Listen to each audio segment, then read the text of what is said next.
What's up, guys? Gun here. Today's video, I want to have some fun, speculate a little bit about a new niche, a new brand of football coming to hopefully all DFS sites, but sounds like at least DraftKings. Before I do that, I'm going to remind you guys, if you're looking for the DFS NBA content, we're doing just about everyday live streams. You can go to gundacker.live, bookmark that page, and you'll see weekly schedules listed here, countdowns. My own Twitter feed. See, last night finished second in a tournament. That's always nice. The merch is there, available, gundacker.live/merch. And then all cool ways to support the stream or contact me, all that good stuff. Gundacker.live. So bookmark that, man. I want to see you guys around for the NBA live streams that we do every day from Twitch, and lately co-streaming on YouTube. Hey, let's talk about football. Football's coming to an end, man. At the recording time of this video, we're about day 2 of the divisional round of the NFL playoffs, which means we only have a couple of weeks left of daily fantasy football for NFL. But yes, help is on the way. There's a light at the end of this tunnel. The XFL is coming.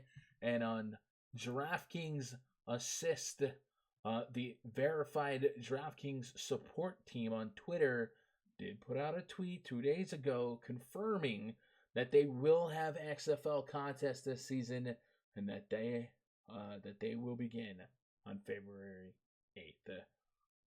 That is less than a month away. So I think it's fun for us to sit here and kind of speculate what those contests might look like. Think about what the league might be like for fantasy. And I think in this video, we'll have some fun. So first of all, if you're unfamiliar with the XFL is a football league that was the brainchild of Vince McMahon, owner of the WWE.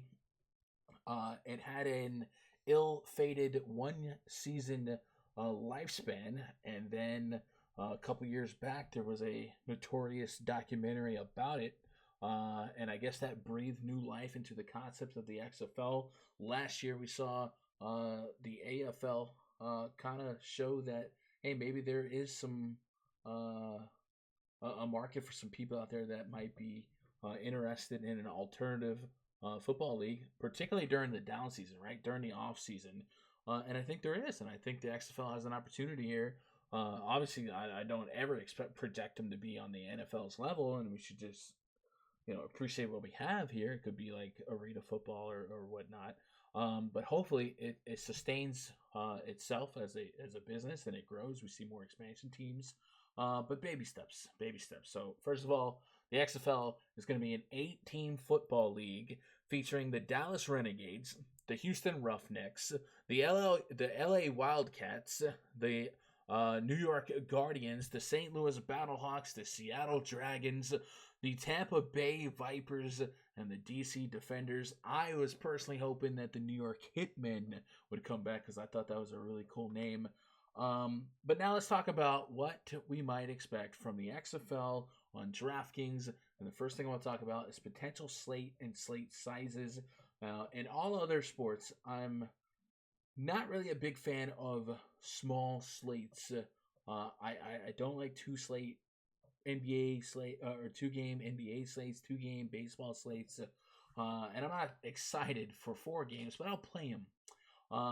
It looks like our main slates on XFL at best will be 4-game main slates. They're going to have 4 games every weekend, 2 games on Saturday, 2 games on Sunday, and that kicks off on the 8th. And it looks like that's what we should expect every weekend from week 1 to week 12. They have a 10-week season, and then the playoffs looks like it's going to take the top 2 seeds from the East Conference and the top 2 seeds from the West Conference. They'll play in the playoffs on April 18th, April 19th, and then they'll follow it up with a championship game. And it doesn't look like there's any weeks off in between. So we'll see how that goes. For a DFS standpoint, I'm hoping that there's a lot of moving variables here that can separate the XFL and this niche as a DFS offering than some of the other niche sports that just kind of get um,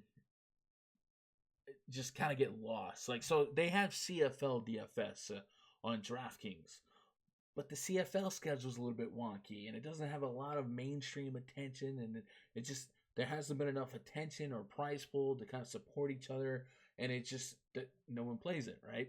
And other sports like college basketball or hockey even kind of struggle to grow a player base because a lot of their locks are not that far from NBA locks or the main slate locks like that. The XFL is interesting. It's different. First of all, the reach I think has the potential to be powerful. They are going to be broadcasting these games on pretty big networks. This is ABC, Fox, ESPN, FS1. It's not like these games are on Twitch or Amazon Prime. You know what I'm saying? These are prime television opportunities on real networks, and these are big networks. So that alone has me like hopeful that if not for DFS, maybe at least the sport itself has an opportunity to kind of grow a fan base. But I also think that kind of separates the XFL from a fantasy aspect because it gives them a different opportunity than some of these other niche sports have. Right off the bat, you're going to be able to watch these games. You're going to be able to consume this product that the XFL is offering. So I'm hoping that'll give DraftKings the incentive, or at least the inspiration, not the incentive, the inspiration to offer some decent contests. I'm not asking for 100K to first or a million maker, nothing like that. But maybe they can have a $50,000 prize pool, and it'd be worth doing some research on, because in today's day and age, there's not a whole lot of edge left in a lot of the contests that we play. You'll see a lot of players that used to dominate the cash game lobbies for NBA or NFL.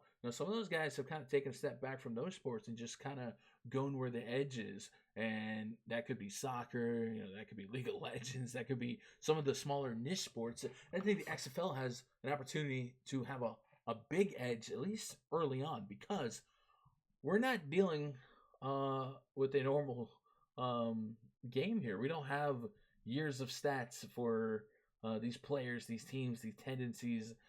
We probably don't know most of these players. I know like some of these teams will have ex-NFL players. I saw Landry Jones got a team. Every team, I believe, was assigned a quarterback, and they drafted every, after that. But we're going to have to learn players. We're going to have to learn coaching concepts and how offensive coordinators, there's certain tendencies, or they run first, pass first, all that good stuff. So the opportunity to be on the level playing field as everyone else and reward your research, reading those training camp reports, those beat writer reports, listening to some interviews, is as great as it will ever be in week one.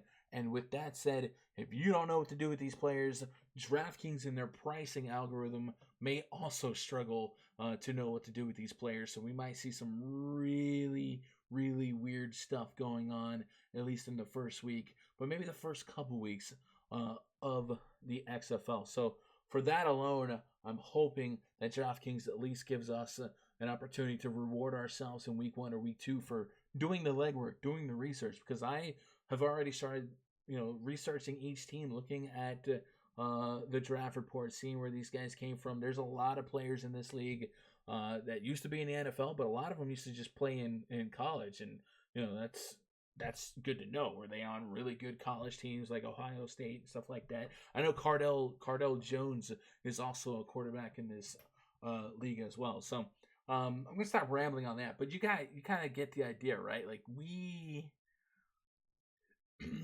we could benefit. It's preseason NFL.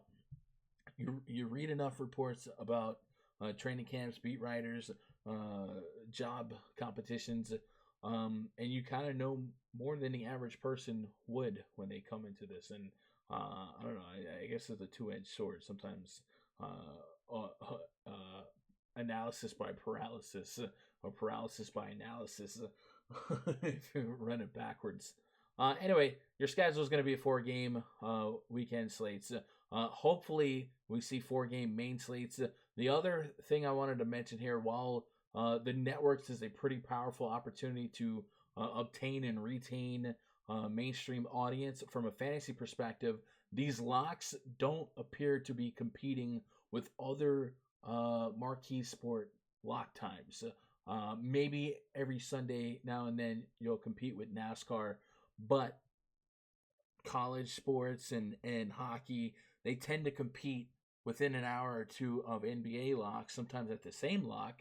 And of course, there's just not enough focus and not enough money and not enough players to spread at dueling locks. And I think XFL has a unique chance here to be kind of by themselves in terms of these lock times. So if you get up in the morning, you do a little bit of research, you get your coffee in, you're hanging out, you make some lineups, and it's another reason and perhaps more inspiration for DraftKings to at least offer or try to offer sizable contests to jumpstart this thing. And it also sounds like XFL wants to be partners with the gambling community and the fantasy sports community.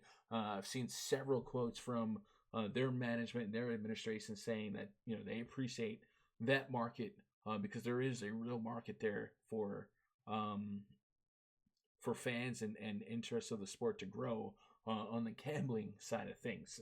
Now, they say that, and we appreciate that, but the rules that they released sure do seem like they're made with the everyday fan in mind, because the rules seem like it's going to be super entertaining to watch.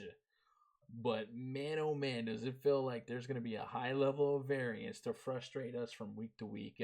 So what I want to do with you, or I want to do here with you guys, is kind of talk about some of the new rules and react bit by bit from some of the feature rule changes that they made. So we're going to observe a video from Fox Sports. I'll put a link to this full video in the description below.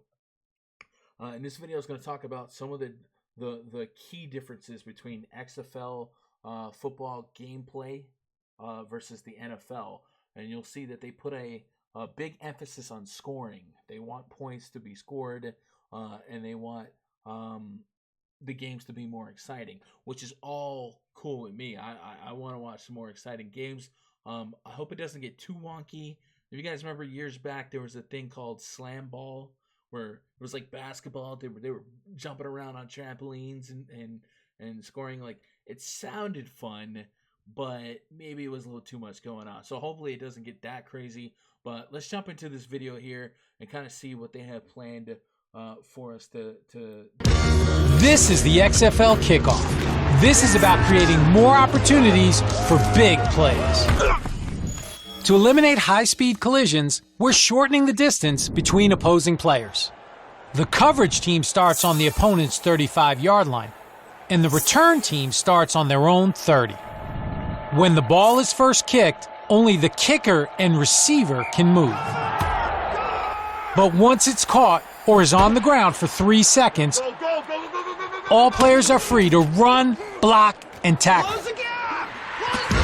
We're giving players and coaches the chance to create kickoff excitement. So, I do appreciate the fact that they're trying to prevent these full steam collisions of guys that have 30, 40, 50-yard head of steam for the open field tackle. That's cool. I like that. That's definitely a step in the right direction from a real life standpoint. From a fantasy standpoint, is this about to open up defensive special team touchdowns a lot? Because if the coverage teams are basically lined up, and I guess it doesn't look like they're quite lined up like I don't know, like an offensive line, defensive line on the line of scrimmage, but it certainly feels like, if you look at this angle, certainly feels like return touchdowns are going to happen at a higher frequency than they do in the NFL. And that's cool from a spectator standpoint, or from a fantasy sports player standpoint and a gambling standpoint, but we're focusing on the DFS aspect.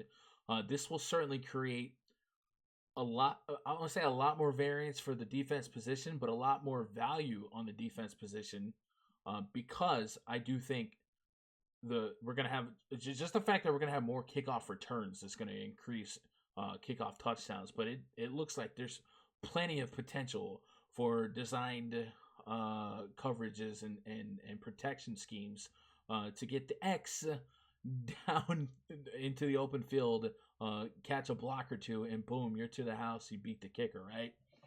Because of that, I think this opens up a new dimension for us as football fantasy sports players, where I think we're going to want to really, really, really do our due diligence, or at least not going to say prioritize, but yeah, I guess prioritize defense more than we ever have before.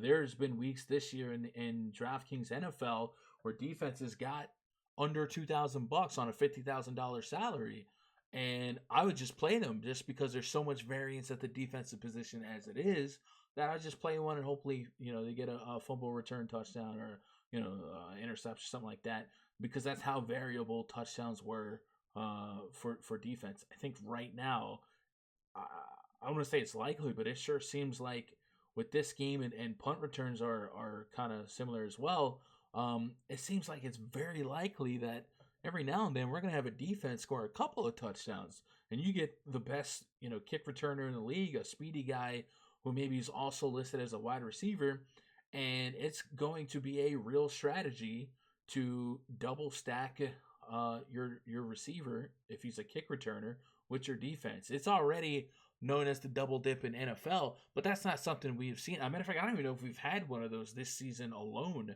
But in years past, before the NFL amended their kickoff rules a little bit, it wasn't a far-fetched idea to grab a kick returner who might also be an RB2 or a wide receiver 3, and hope for the double dip. I mean, we've seen Antonio Brown in years past, return punts for touchdowns and stuff like that. So I think that element of lineup construction will return. A lot of people right now correlate their defense with their running backs, but if you're going to have some wide receivers as your kick returner, it definitely seems like wide receiver defense correlation might rise based on this change to the kickoff return. The other question I might have here is, will DraftKings respond to this with better pricing for defense, and maybe better is a tough word, but stronger or more expensive pricing on defenses, or will they get rid of defenses? I know the college product does not have defenses because every week we're seeing 80 over-unders. But for the for the CFL and for the NFL, they have kept the team defense there, and I would assume that maybe at the first reaction, knee-jerk reaction, is to keep defense, because all the other stuff like sacks and interceptions and stuff like that, all that is still extremely viable, but it does seem like team defenses are going to score more touchdowns, or at least special, like maybe they separate it, right? Maybe defense is his own entity and the special team stuff doesn't count. I don't know how DraftKings would approach that, but I'm definitely of the assumption early on that defenses are going to score a lot more touchdowns. And I guess would that go against? Yeah, I don't know. That's interesting though. I think we're gonna see a lot more defenses in play here, and it's showdowns. Oh man, if they have showdowns for XFL, defenses as the captain, it seems like the lock. Yeah, they're gonna be the highest price. I don't know, man. All right, let's keep the video going. I'm kind of perplexed by that. Let me know what you guys are thinking about that. Do you think we're gonna see? I think by default we got to see more touchdowns, but are we gonna see a high rate of kickoff return touchdowns? I think so. Remember, this is not 11 guys of NFL caliber, right? We're still playing a little bit of a less than NFL level. So you get one speedy guy with the ball that break, find one gap and he's gone every time. So we'll see. Let's keep the video seconds. going. All players are free to run, block, and tackle. We're giving players and coaches the chance to create kickoff excitement. This is the XFL double forward pass. This is about... Oh my God. The what?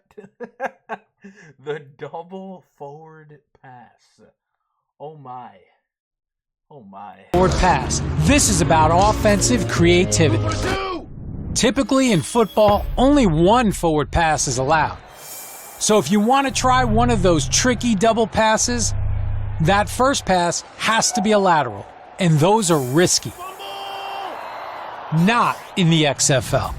In our game, 2 forward passes are allowed as long as the ball doesn't cross the line of scrimmage until that second pass. All right. That's wild. That's crazy. I guess at least the ball still has to be behind the line of scrimmage. So, I mean, how... Yeah, okay. So the game speeds up and the playbook opens wide up, creating exciting and unique opportunities for dual threat players. This is the... That's going to be a nightmare for fantasy. If that's going to happen often, again, I could be overreacting. We probably see that a couple times a game since it's a legal play, right? Yesterday, Derrick Henry threw a touchdown. In years past, or even this season, we've seen, wide receiver bubbles, and then that wide receiver throws it to the quarterback who takes off, or another wide receiver. We've seen that with Edelman. We've seen that with, what's his name? Mohamed Sanu. So I guess it wouldn't be that much different than that. It just seems like the frequency would increase a little bit more, which will create more variance, which I don't think is a good thing. I think more variance is a bad thing for DFS.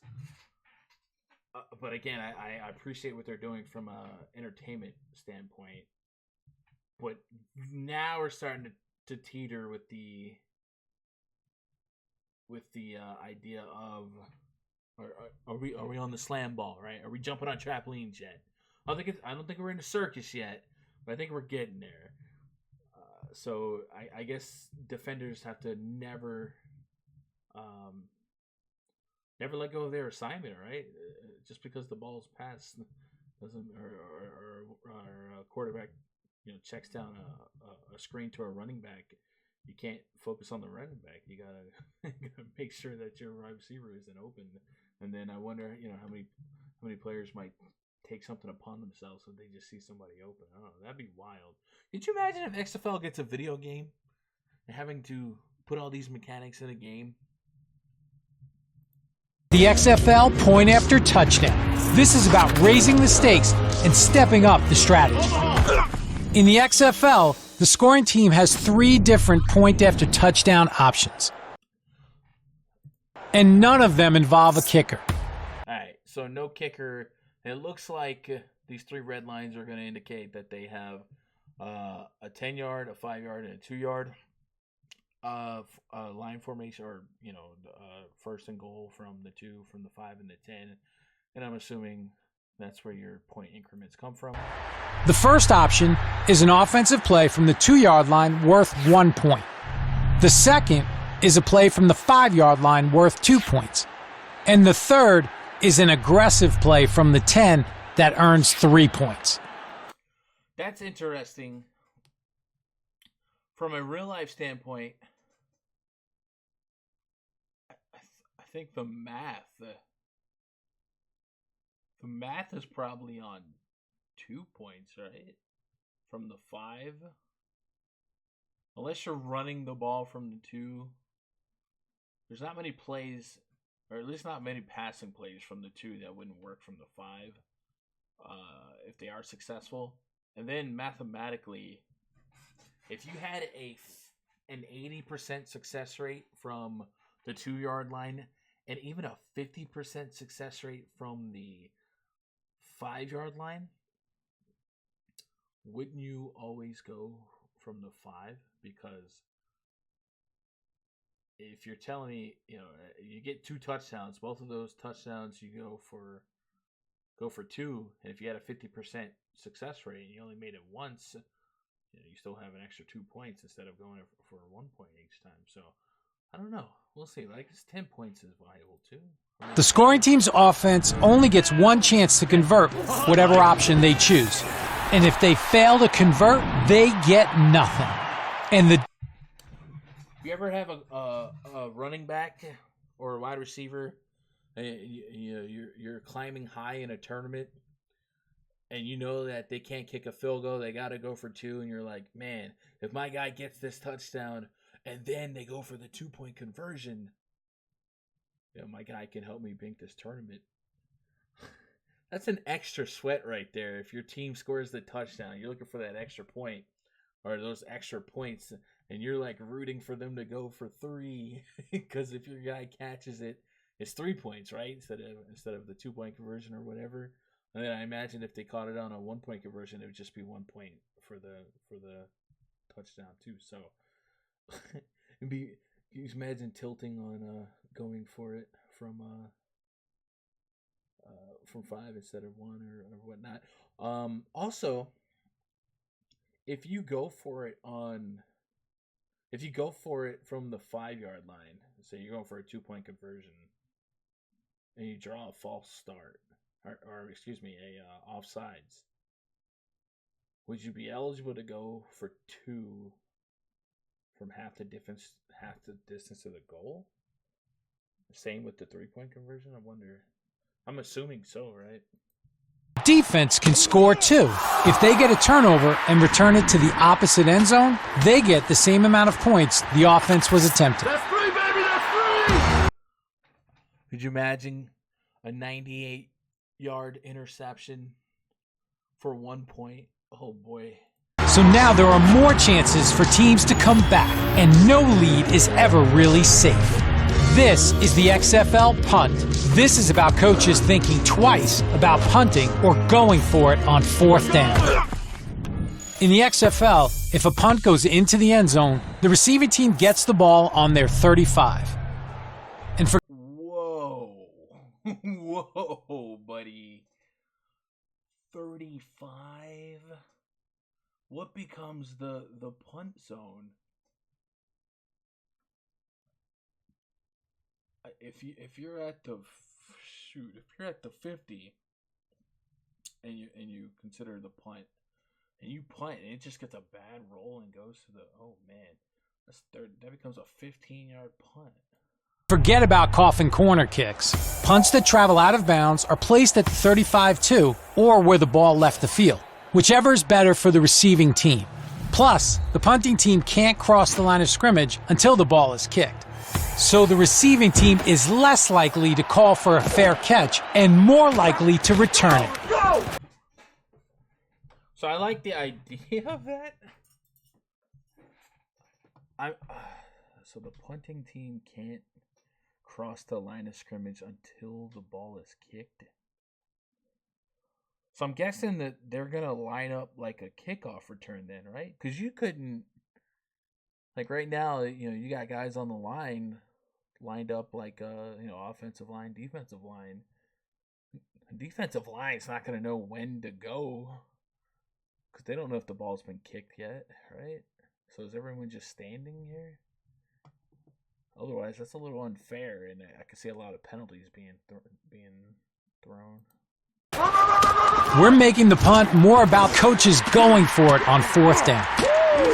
Touchdown!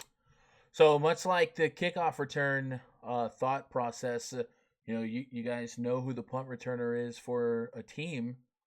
It seems like we're going to have more punt returns, and more punt returns equals more potential for return touchdowns, and that's going to create more touchdown potential for your players and more incentive to double stack your returner, who hopefully is a eligible receiver or running back, with your defense. And again, emphasizing that correlation. as a new breath of strategy for football DFS here. So get ready to get loud, because a crazy return or fourth down conversion could be coming up. This is the XFL Overtime. This is about edge-of-your-seat, game-ending action. There's no coin toss, no one-possession wins, and no ties. Okay, I like where this is going. No ties and no sudden death. Like NFL, you get that touchdown, you can win. This seems like it's going to be fair. The NFL overtime rules, I think, we all agree, is like the dumbest thing in sports. Instead, XFL Overtime is a shootout. So the best players on both sides always determine who wins the game. Each offense gets up to 5 one-play possessions to score from the 5-yard line. Teams get 2 points for each successful conversion. Teams alternate plays until one team is mathematically eliminated. So these are +2s, which I like, and I also like that it's not one team doing 5 at the same time, doing 5 at once, and the other team doing 5. So it's going to give you a chance to go blow for blow, and both offenses will get a chance to add more. Now, from a gambling perspective, this could add up to, like I said, it could add 20 extra points to a total. Yeah, 20 extra points to a total, because they could go to sudden death, I think is what they were saying. And from a DFS standpoint, at least these aren't +6s. Could you imagine these counting as full-on touchdowns? Instead, it's just a bunch of 2-point conversions. So I'm cool with that. It's also going to jazz up points. And then if I guess the yardage wouldn't really rack up here, but I guess PPR could add to it. I was going to say, could you see guys breaking the 100-yard bonus in this situation? But it's not that big of a gap here. So you get a bunch of +2s. Might mess with your over-unders. The defense can't score, but if they make a stop or create a turnover, the play is dead. The team with the most points after the 5-round shootout wins. If it's tied after 5 rounds, then things go to single rounds. Okay, so yeah, it could do 20 points and then more. Until one team scores and the other doesn't. Because this is winner-take-all kind of football. This is for the love of football. This is the XFL. For the best access, perspective, and personalities in all of... So if you guys want to watch that video on your own, I'll put a link in the description below. I believe the website also said xfl.com/rules. So the rules are unique, to say the least. And I don't think most of them will transfer as high predictive value fun for us. The double forward pass seems like it's going to be more luck-based and skill-based in terms of line of construction. And then the potential for these defenses to score more touchdowns could create some serious debate in the pricing department for the XFL, or excuse me, for DraftKings XFL product department to consider pricing defenses super, super high. Could that make defenses on a $50,000 salary cap, like in the NFL, we saw defenses 4K and below. And 4K was kind of the highest, right? And that was about the same price as most of your average tight ends.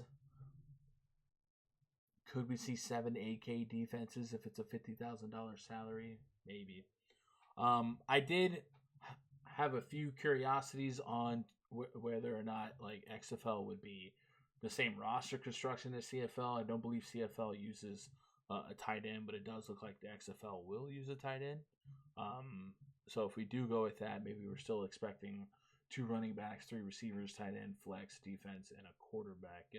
But then again, as wonky as these rules seem to be, maybe DraftKings sees an opportunity to answer with a little wonkiness of their own. again, like I said, week 1 of the XFL probably is going to have a just wide open range of outcomes and a wide open area of opportunity for us as DFS players. A lot of DFS content providers will decide whether or not they want to put their name and attach themselves to trying to predict the stuff that's going to happen here. I definitely think it's going to be a nightmare, and I'm going to maybe focus more on maybe just enjoying the product here and playing for fun instead of playing purely for profit. Like when I go into my NBA and my NFL, my baseball, that stuff, I'm playing for profit, right? I'm trying to put myself in the best positions, doing deep research. I definitely think this is going to be one of the most high variable sports that we've seen, and it becomes that much more variable with lack of information early on, with lack of intel on the players, with lack of tendencies for each team, which again makes it fun, right? To learn a whole new sport, all new teams. But I probably am not going to be a high volume player for XFL unless something changes or unless DraftKings really offers a unique way to make lineups for this one. But I do think I'm going to play it. I think we'll have some fun. If you guys are curious about the XFL and maybe you want to see some more XFL content on this channel, let me know in the description below. Maybe if you've already dived into XFL research, like I said, I've had an opportunity to kind of read up on a few teams and watch a couple of training camp reports, stuff like that. Let me know, and maybe I can learn some stuff from you. Twitter.com/GundeckerSports. I will see you guys in the next video. Look for some live streams every day. If you want to link up with me, Twitter.com/GundeckerSports. The best way to do it. Otherwise, I'll be in the premium Discord all the time, all day long, all day strong. I love you guys. Appreciate you making part of my day, be part of your day. Good luck. God bless. Go win some money.